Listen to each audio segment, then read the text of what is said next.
Was that me? Said Christopher Robin in an odd voice, hardly daring to believe it. That was you. Christopher Robin said nothing, but his eyes got larger and larger.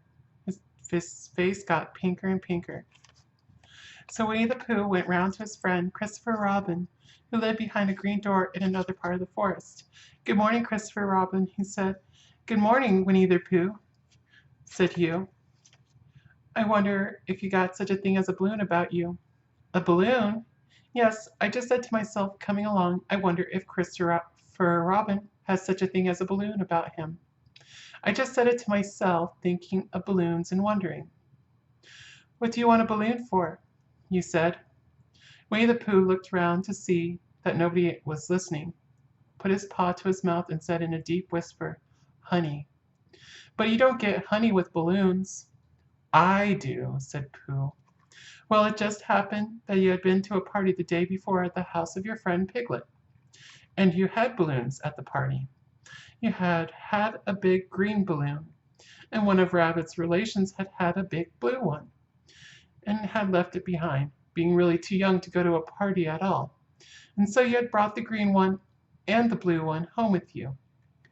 Which one would you like? You asked Pooh. He put his head between his paws and thought very carefully. It's like this, he said. When you go after honey with a balloon, the great thing is not to let the bees know you're coming. Now, if you have a green balloon, they might think you are only part of the tree and not notice you. And if you have a blue balloon, they might think you are only part of the sky and not notice you.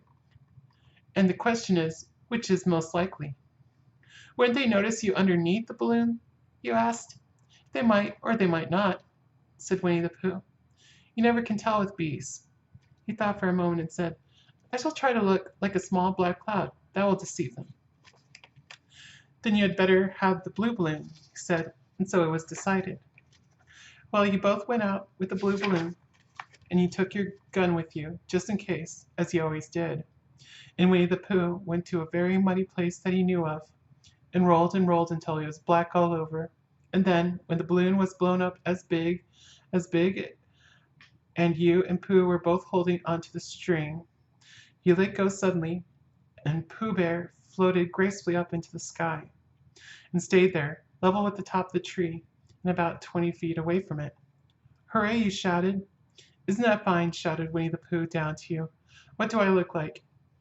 You look like a bear holding onto a balloon, you said. Not, said Pooh anxiously, not like a small black cloud in a blue sky. Not very much. Ah, well, perhaps from up here it looks different. And as I say, you never can tell with bees. There was no wind to blow him nearer to the tree, so there he stayed. He could see the honey, he could smell the honey, but he couldn't quite reach the honey. After a little while, he called down to you. Christopher Robin, he said in a loud whisper. Hello? I think the bees suspect something. What sort of things? I don't know, but something tells me that they're suspicious. Perhaps they think you're after the honey. It may be that you can never tell with bees. There was another little silence, and then he called down to you again. Christopher Robin. Yes? Have you an umbrella in your house? I think so. I wish you would bring it out here and walk up and down with it and look up at me every now and then and say, Tut tut, it looks like rain. I think if you did that, it would help the deception which we are practicing on these bees. Well, you laughed to yourself. Silly old bear. But you didn't say it aloud because you were so fond of him. And you went home for your umbrella. Oh, there you are, called down Winnie the Pooh as soon as he got back to the tree. I was beginning to get anxious. I've discovered that the bees are now definitely suspicious. Shall I put my umbrella up, he said. Yes, but wait a moment. We must be practical. The important bee to deceive is the queen bee. Can you see which is the queen bee from down there? No. A pity. Well, now, if you walk up and down with your umbrella saying, Tut tut, it looks like rain, I shall do what I can by singing a little cloud song, such as a cloud might sing. Go. So while you walked up and down and wondered if it would rain, Winnie the Pooh sang the song, How sweet to be a cloud floating in the blue. Every little cloud always sings aloud. How sweet to be a cloud floating in the blue.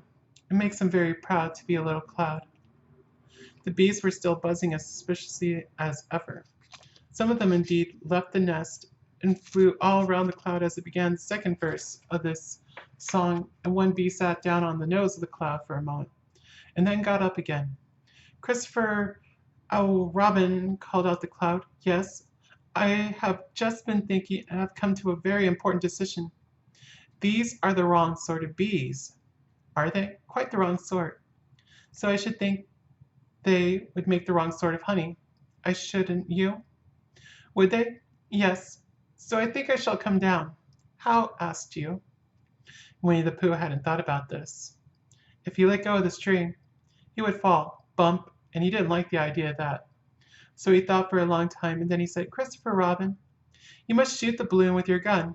Have you got your gun? Of course I have, he said, but if I do that, it will spoil the balloon. But if you don't, said Pooh, I shall have to let go, and that would spoil me.